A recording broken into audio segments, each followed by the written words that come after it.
Welcome back to Kaz Outdoors, everyone. The sun's come out for us.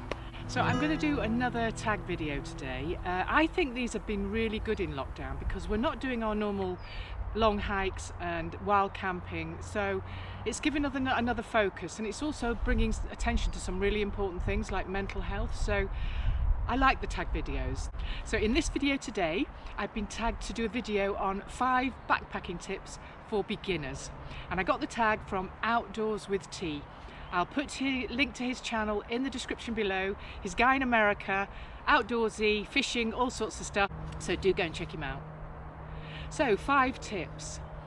These are all going to be based on experience, and what that means, of course, is normally that they're based on things that I did wrong and I learned from, because those are the things you really remember, and I think those are the important things to get across to people.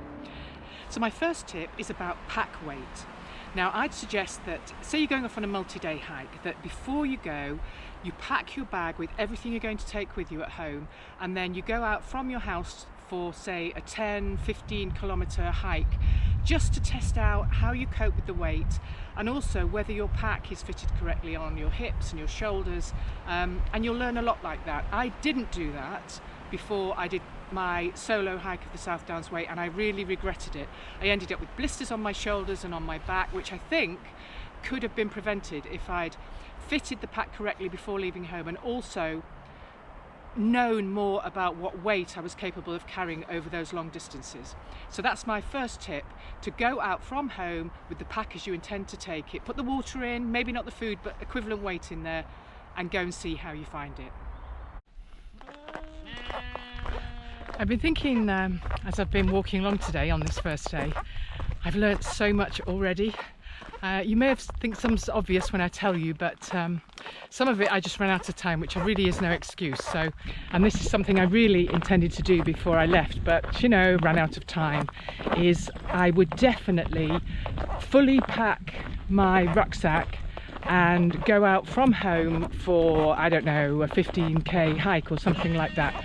And then I'd be absolutely sure of all the things I found out today, the main one of which you can probably hear is that really annoying squeaking, which I did get rid of for a while with some Vaseline, but it's come back, so I'm going to give it some serious treatment tonight.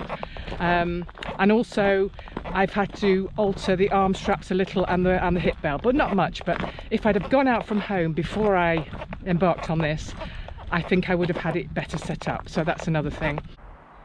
My second tip, and this again is something you will want to think about before you leave home, is it's really crucial to keep essential gear dry.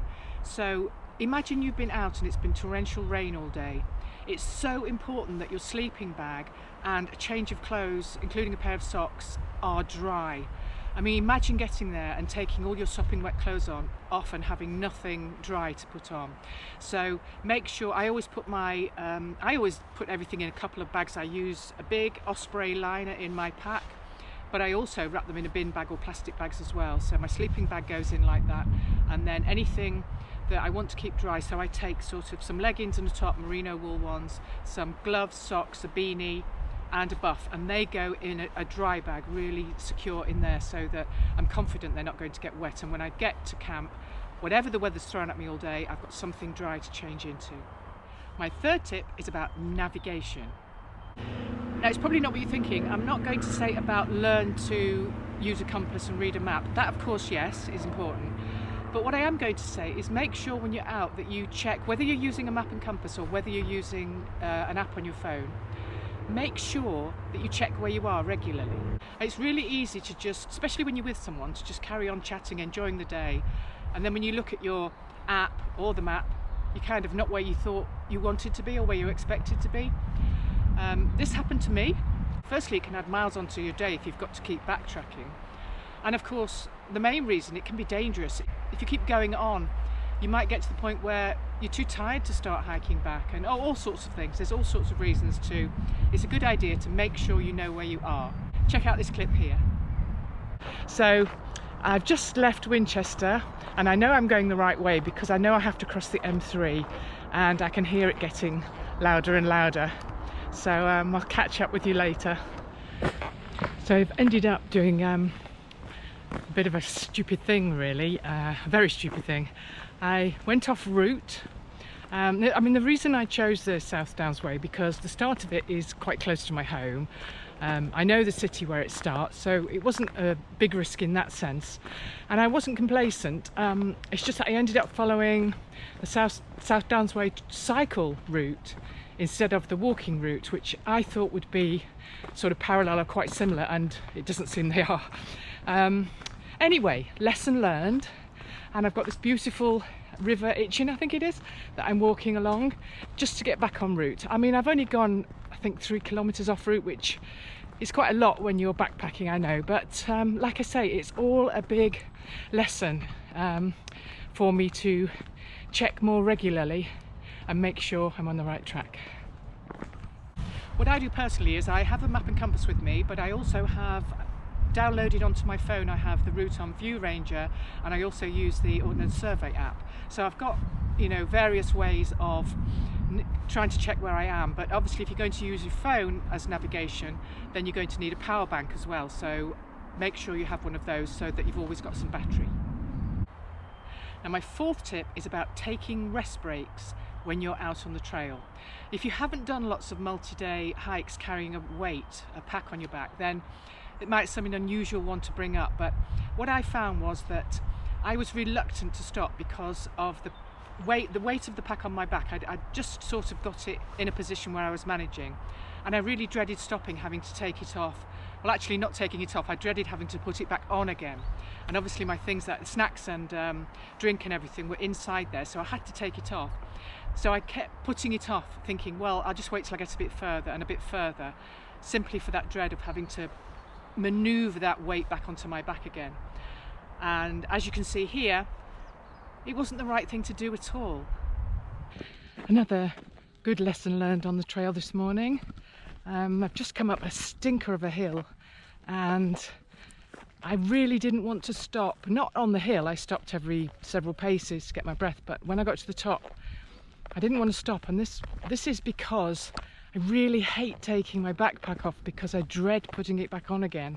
So I try and, you know, I've got water to drink, but I try not to stop until I get somewhere, you know, where I can have a proper rest. But anyway, I got to the top of this hill, and oh, I felt so dizzy and sick, and I was just so hot that I thought, you know, I'm going to have to do this. So I sat down, got half a litre of water out, put in a electrolyte tablet, and I sat there for about 15 minutes, and it was the best thing I could have done. Yes, I didn't look forward to putting the backpack back on again, but I feel enormously better with the water, the electrolyte, and that little rest. So I've learnt that I should stop when it gets to the point I feel like it, and forget about putting the backpack on again, because I'm always going to feel better. Good lesson learnt.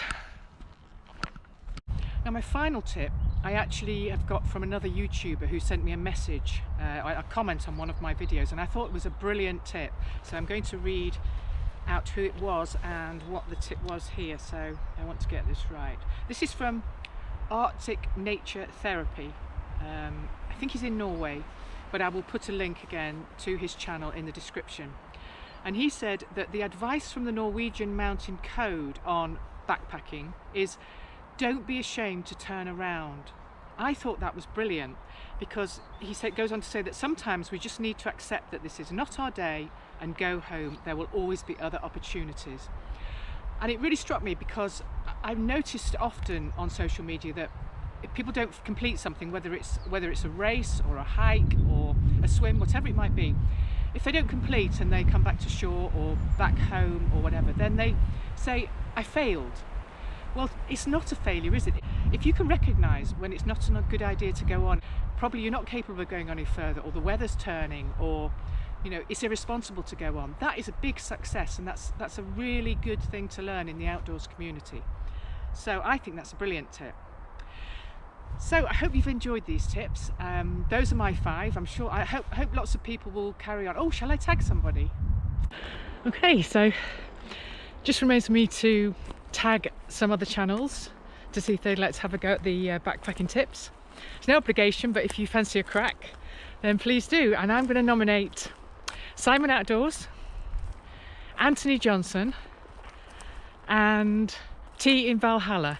Even though they insist on drinking bucket loads of this vile tea, I'm going to nominate them. So I'm going to put links to their channels in the description below. They're all cracking channels that you really want to check out, and they're all people who will really engage with you and comment, and just really good to know. So do go and check them out. Okay, until next time, stay safe.